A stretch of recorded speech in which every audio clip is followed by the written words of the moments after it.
A palavra é Jesus Cristo. Sexta-feira, na 24ª semana do Tempo Comum, 20 de setembro de 2024, memória dos santos André Kim Taegon, presbítero, Paulo Chong Hazang e companheiros mártires. No século XIX, entre os missionários que evangelizavam a Coreia, destacaram-se o presbítero André e o grande apóstolo leigo Paulo. Em meio às perseguições, eles foram martirizados juntamente com grande número de cristãos, na maioria leigos, homens e mulheres, casados ou não, velhos, jovens e crianças, que consagraram com seu sangue os ricos inícios da Igreja coreana. A esses santos, que puseram sua esperança em Cristo, rezemos nesta liturgia, pedindo sua intercessão pela evangelização da Igreja na Coreia e em todo o mundo. Santo André, Kim Taegon, São Paulo Chong Hazang e seus companheiros mártires, rogai por nós. Oremos, ó Deus, vos dignastes multiplicar filhos adotivos no mundo inteiro, e tornastes o sangue dos santos mártires André e seus companheiros uma fecunda semente de cristãos. Concedei que cada vez mais sejamos fortalecidos por seu auxílio e revigorados por seu exemplo.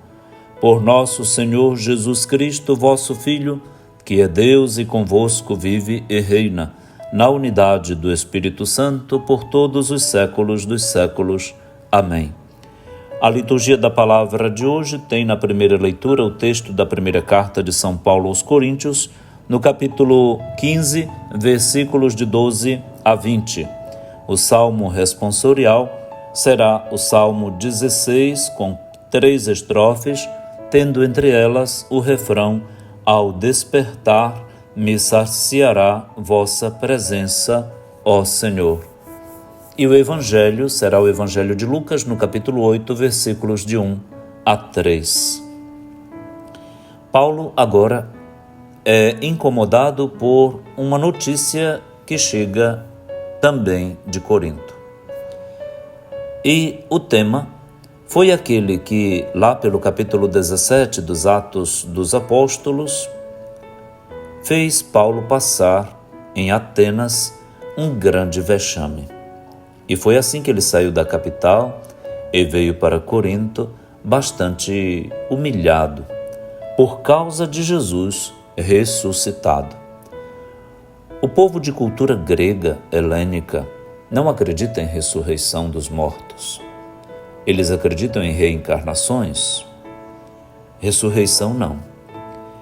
Esta mentalidade se infiltra facilmente dentro da comunidade dos cristãos, os gregos, coríntios, que aderiram a Cristo Jesus pelo batismo. E tem entre eles, estes infiltrados e aderentes, uns que dizem que não há ressurreição dos mortos. Ora, Paulo, para corroborar e confirmar a fé na ressurreição, diz que se não há ressurreição dos mortos, então Cristo não ressuscitou.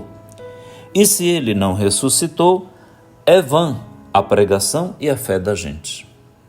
Paulo usa de um silogismo lógico, que às avessas confirma a ressurreição. Não, a minha fé e a minha pregação são válidas. São válidas, elas não são vãs. Por quê? Porque Cristo ressuscitou. E se Cristo ressuscitou, existe ressurreição dos mortos sim.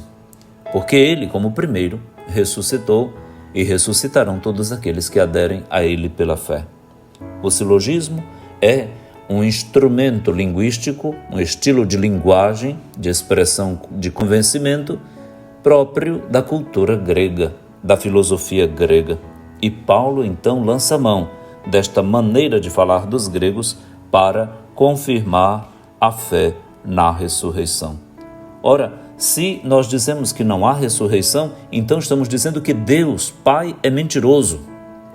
E estamos atentando contra a verdade de Deus, que ele não teria ressuscitado Cristo dentre os mortos. E se os mortos não ressuscitam, então Cristo também não ressuscitou. E se ele não ressuscitou, a nossa fé não tem nenhum valor e nós estamos mortos nos nossos pecados. Então também os que morreram em Cristo desapareceram, pereceram. Mas esta é uma maneira de pensar somente para esta vida, sem esperança. Mas a nossa esperança, e aqui vem a beleza da pregação sobre a esperança cristã, a nossa esperança está arraigada em Cristo Jesus. Porque se não tivermos esperança, nós somos uns coitadinhos, dignos de compaixão. Mas a realidade é outra. Cristo ressuscitou dos mortos como primeiro, como primícias dentre os que morreram. E por Cristo e de Cristo em diante, todos vão ressuscitar sim, para trás e para frente. Não ficará ninguém na morte. Todo mundo vai ressuscitar. Ressuscitará para o juízo, para a vida eterna ou para a morte eterna, sim. Mas a ressurreição é plataforma comum, é lugar comum, locus teológicos de todos nós. Ninguém ficará na morte. Ao despertar para a vida da nossa morte, o Senhor nos saciará com a sua presença. É o que diremos entre as estrofes do Salmo 16, na liturgia de hoje. E no Evangelho, Lucas faz notar que Jesus andava por cidades e povoados, pregando e anunciando a boa nova do reino de Deus, e iam com ele os 12 e também mulheres, que haviam sido curadas de maus espíritos e doenças. Essas mulheres ajudavam os discípulos, ouviam Jesus, eram as discípulas. E ele cita 3. Maria, chamada Madalena de Magdala, daí o gentílico Madalena, da qual tinham saído 7 demônios, portanto, uma mulher completamente libertada e disposta para o discipulado. Joana, mulher de Cusa, um alto funcionário do rei Herodes, portanto, uma mulher da alta sociedade da capital. Susana e várias outras mulheres que ajudavam a Jesus e aos discípulos com os bens que possuíam. Várias mulheres ajudavam a Jesus e aos discípulos com o que possuíam, como tantas são as mulheres hoje na igreja. E diríamos, a igreja do terceiro milênio é mais feminina do que masculina. Nós temos muito mais mulheres engajadas em todos os pequenos e fundamentais serviços da igreja, nem sempre bem reconhecidas, agradecidas e recompensadas, mas quem faz a igreja são as mulheres.